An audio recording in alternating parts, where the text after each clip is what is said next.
Assalamualaikum warahmatullahi wabarakatuh. Perkenalkan, nama saya Muhammad Andi Setiawan, NIM 060612227060. Mata kuliah Strategi dan Model Pembelajaran. Dosen pengampu Dr. Hartati M.Kes dan Destriani MPD. Hakikat strategi pembelajaran. Pada hakikatnya, strategi pembelajaran merupakan taktik atau siasat yang dilakukan oleh guru sebelum melaksanakan pembelajaran. Siasat tersebut tercetus dalam bentuk tertulis. Inilah yang dikenal dengan perencanaan pembelajaran.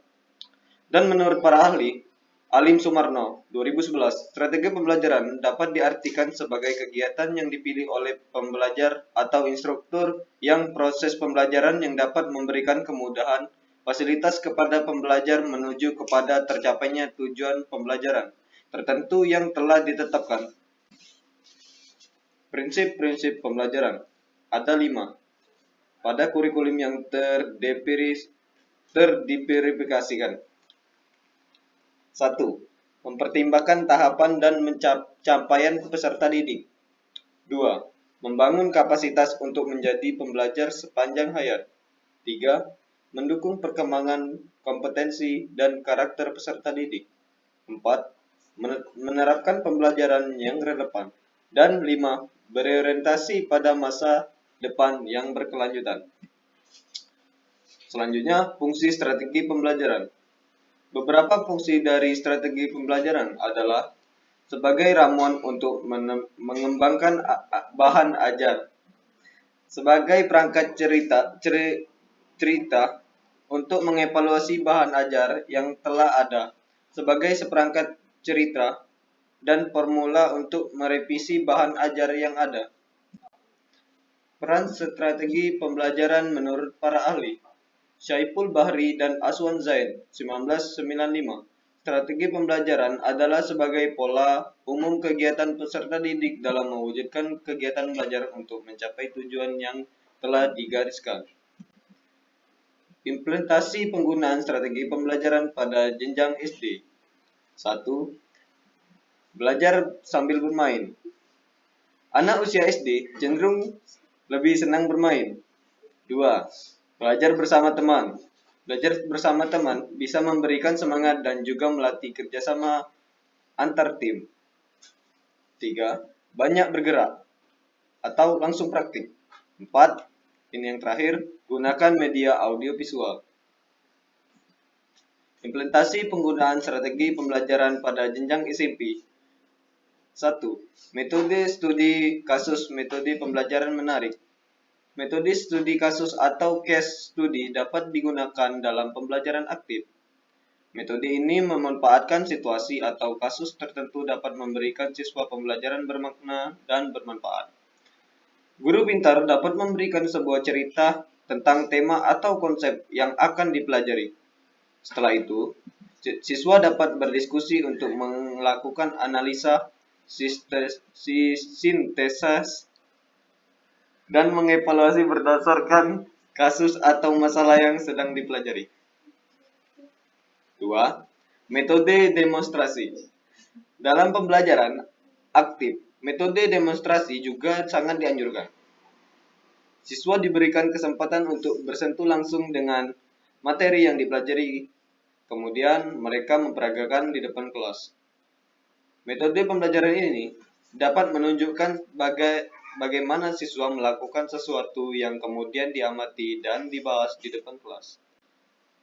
3. Metode discovery. Metode discovery mendorong siswa untuk menemukan sendiri pengetahuan atau konsep baru.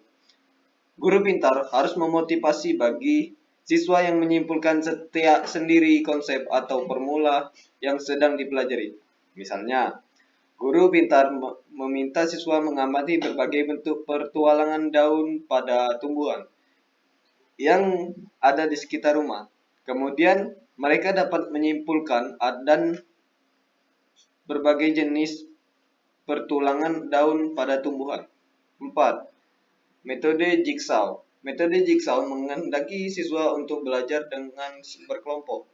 Guru pintar dapat mendorong siswa untuk bekerja sama dalam kelompok.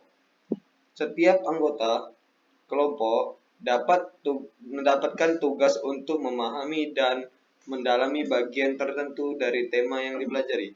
Kemudian, setiap anggota kelompok menggabungkannya hasil belajarnya sehingga terbentuk satu pemahaman yang utuh.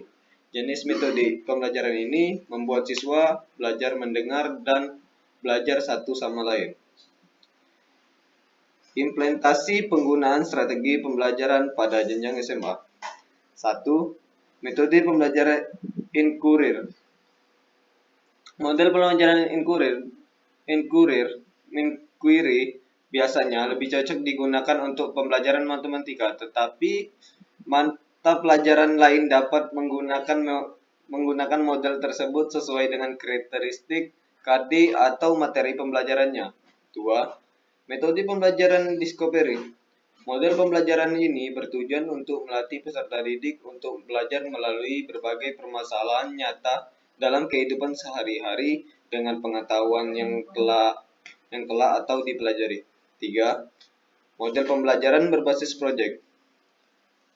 Model pembelajaran ini bertujuan untuk pembelajaran yang berfokus pada permasalahan kompleks yang diperlukan peserta didik dalam proyek kolaboratif yang mengintegrasikan berbagai subjek atau materi dalam kurikulum.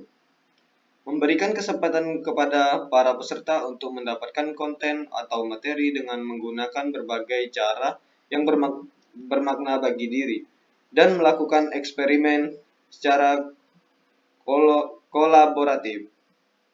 4. Metode pembelajaran berbasis masalah. Metode pembelajaran ini bertujuan untuk pembelajaran yang berfokuskan pada permasalahan kompleks yang dilakukan peserta didik dalam melakukan investigasi dan pembelajaran melalui investigasi. Membimbing peserta didik dalam sebuah proyek kolaboratif yang mengintegrasikan berbagai subjek atau materi dalam kurikulum memberikan kesempatan kepada para siswa peserta didik dalam sebuah proyek kolaboratif yang mengintegrasikan berbagai subjek atau materi dalam kurikulum.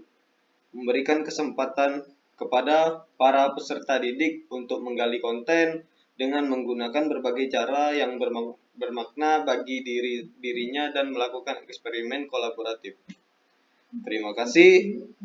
Itu saja yang dapat saya sampaikan. Cukup sekian presentasi saya. Kali ini lebih dan kurangnya saya mohon maaf. Kepada Tuhan saya mohon ampun. Saya akhiri. Wassalamualaikum warahmatullahi wabarakatuh.